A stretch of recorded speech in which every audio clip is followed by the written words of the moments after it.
number 2. You're seeing Mike Whalin. This is week 7 of Hudepohl's TV King of Bowling. From Durbin Bowl in Lawrenceburg, Indiana, the big lefty cranks up 9 pins. You want to see power? You're going to see power. In Mr. Trenkamp, we have a lot of youthful power, some of it unbridled or uncontrolled.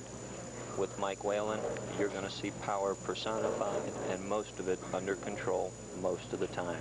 Raw power. Let's see if he could pick up that 7-pin spare. Right there.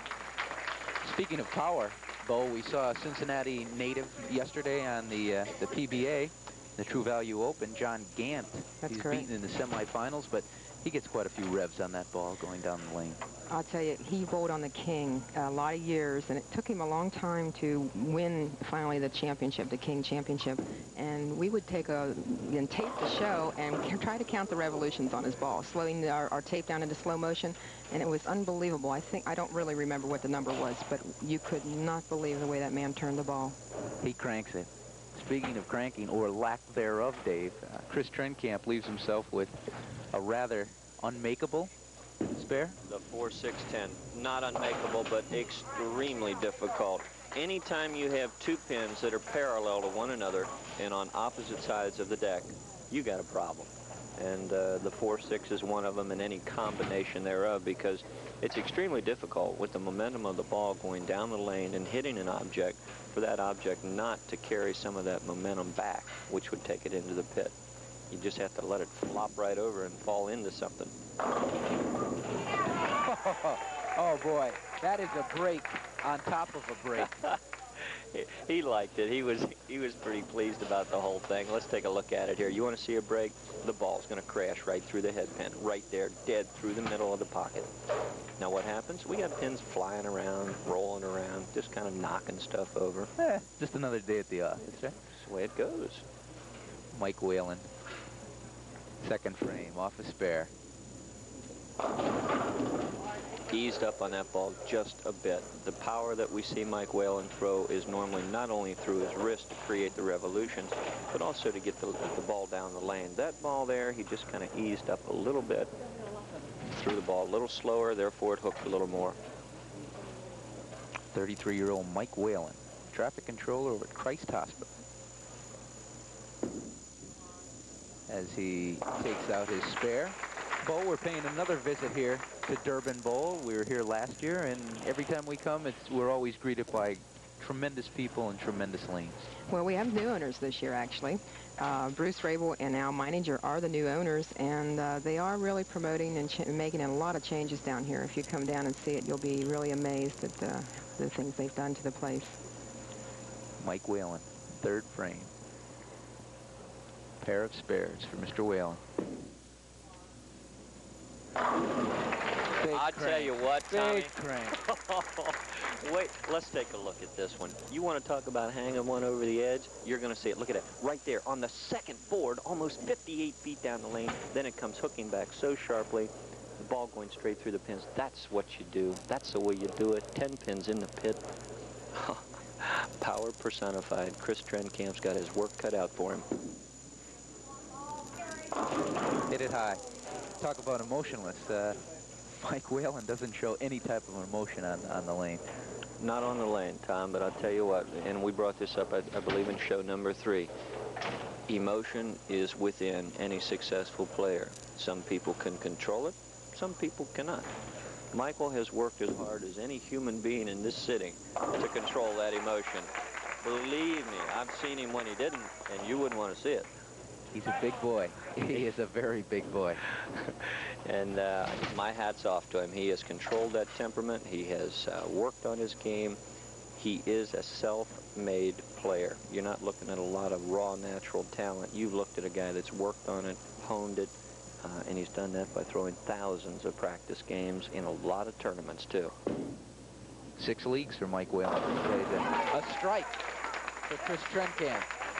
Trenkamp's got to build some type of consistency here, Dave, because it's just been very erratic in his first appearance. Exactly. You see him here, too, on the left lane, again, going with that extreme outside line, the head pin right there, going to the wall and coming out top lane 6 and the 3 into the 9 and the 10. Not what you want to take to the bank, but not too bad either. Mike Whalin in the 4th frame, off a strike. Boy, oh, I was just going to say, he brings that so close to the channel, Dave. Well, he went with the extreme outside line on 7, okay, and it worked, Tommy. On the right-hand lane, he was doing it, and there you see, if you're going to throw one in the ditch, you might as well do it on a strike because you really don't lose any pin count. Now, if he comes back, ladies and gentlemen, there is no pin count involved at this point. Since the strike is 10 plus your next 2 balls, should he strike here, it would be just like having a spare. Picks up 7. And so Mike Whalin recovers nicely here after a lot of bowlers might have folded on that first ball into the channel. Well, not a lot of bowlers, but I speak from my own experience. If you're playing that extreme outside line, believe it or not, you're going to throw one in sooner or later because you keep flirting with, how wide can I really get this ball? Michael got it a little too wide, but it's not going to bother him this frame. The natural reaction to throwing one in the gutter is to pull the ball in the next shot, too. I think that's something what Mike did, and that's why the ball crossed over. You can pick it up, Tom. You can pick it up in your own game, too, folks at home. If you throw one ball high, go back and take a review of your game. In all probability, the next ball is going to be a little wide. And the next ball after that might be a strike, but again, might be high. The human body makes corrections. Your mind is trying to control all that. That's where the better bowler has the advantage, is a good spare. So we're midway through game number 2, the Mike Whalin Chris Trenkamp match. We're going to go away for a little while and let our sponsors identify themselves, but when we come back, we have quite a lot of bowling left.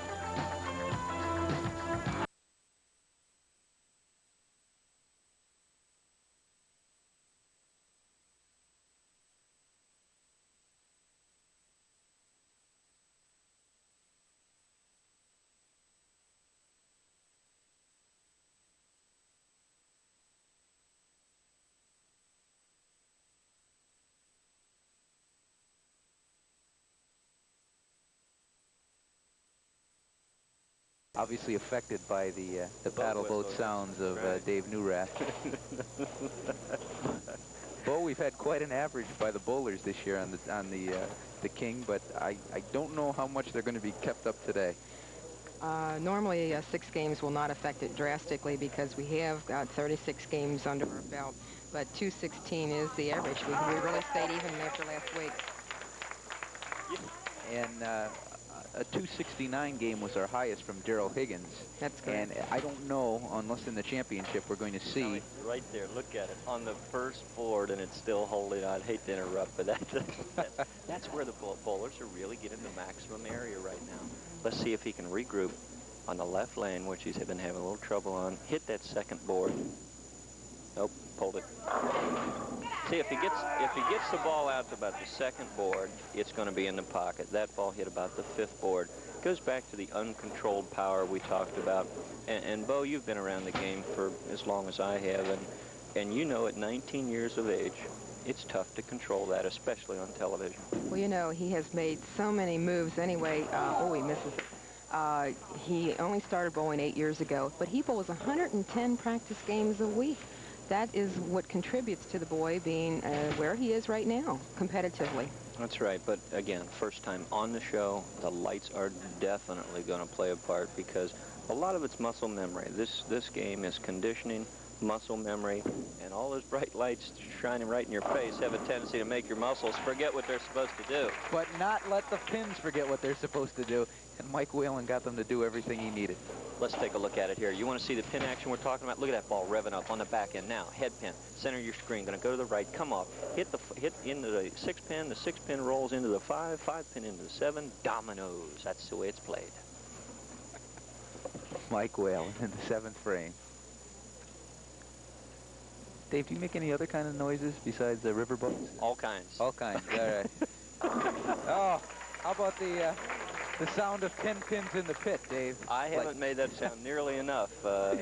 We're going to try getting, we're at our halfway point through our season this year, and I've had one close encounter with the show, but we're going over to Charlie Golfus's this afternoon, LaRue Lanes, and I made the show there once when I was a youngster, And we're going to see if we can do it again. Let's hope we can rekindle that. That's right. Tom, don't take this wrong way. I'm having a lot of fun with you back here, but I'd really rather be out there. Watch this ball. You want to see the perfect strike? This is it. Very little deflection. 5-pin and the head pin right there, teaming up on the 10. No way it's not going to stand up. Every pin doing its job.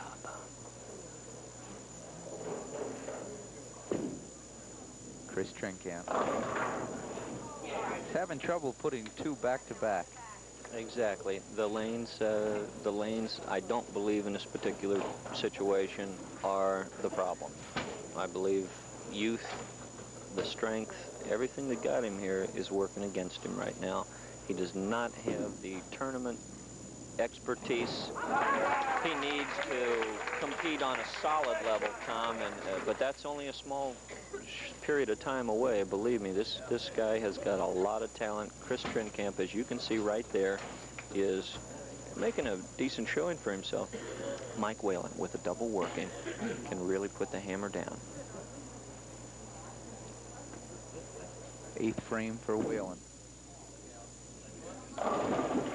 Boy, he flirted with disaster one more time. You said he could put the hammer down. I think he's giving it right back to Chris Trenkamp. Exactly.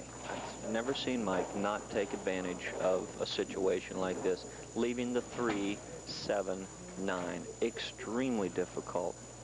You almost have to have some help out of the pit on this one. Bring a pin out. Takes out the 3, 7, 9 stand, and we've got a ball game once again. Both players saying, here, you take it, I don't want it, Tom. That's not very typical of our match play competition. But right now, we have a 1-pin advantage going to Mr. Trenkamp if he strikes in the 9th frame. Mike Whalin's job is to get something working right here. Bang. He heard you, Dave. Well, Mike's been around this game for a lot of years. He knows the critical frames. He knows the critical times to throw a good shot. He threw it right there. Ready to see it on the second board, coming in sharply. No deflection. The last pin down is the 8. 10 pins in the pit. That man right there knows he needed that strike to put the pressure on Chris Trenkamp. And Trenkamp responds nicely. Solid strike. Solid strike. Trenkamp's problem, if there is one, in this game number 2, is that he's been unable to develop any type of consistent pattern on the strike level. Chris has a 1-pin advantage going into the 10th frame. Quite frankly, very simply put, if he throws 3 more, he wins. Mike Whalin can do nothing. But this left lane has been his Achilles heel all day long. Let's see if he can strike. Almost. Almost. Mr. Trenkamp, the 19-year-old from Independence, Kentucky. 8-pin stand. I'll tell you, Tom, this is great. We may have our first tie of the season here. I was just thinking that. It's very possible. Let's set it up. There you see it. If Chris Trenkamp spares and 9 out, Mike Whalin could go spare and strike to tie. All sorts of possibilities. Pin count is extremely important to Chris Trenkamp right now. Throws 10 in the pit. It's going to force Mike Whalin to get the first strike. Let's see how he responds. I want to remind you, Chris Trenkamp has never been on the TV King before. He's been qualifying or trying to qualify for 2 years. And today, against Mike Whalin, he's just not getting breaks, Dave. Well, he's a little uncontrolled power. He's gotten his share of good breaks and bad along the way, and they say they always even out. The situation is this. With the first strike in the 10th frame, Mike Whalin will win. If he does not, he can spare and strike to win by 1 pin. Think Mike Whalin knows what he has to do? You betcha. Although, big shot right here, Tom. he'll never let us know it. Not by the look on his face.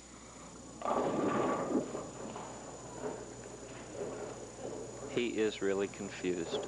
He made a ball change, looking for a ball that would create perhaps a little bit more area, leaving the difficult 3, 6, 9. Now he has, believe me, he has to cover this to have any sort of a chance.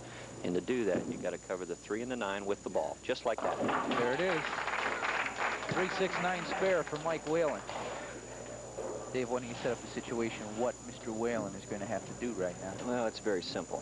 That man, as you're looking at the score sheet, you can see with a strike in the fill ball is 175. He will win by a pin.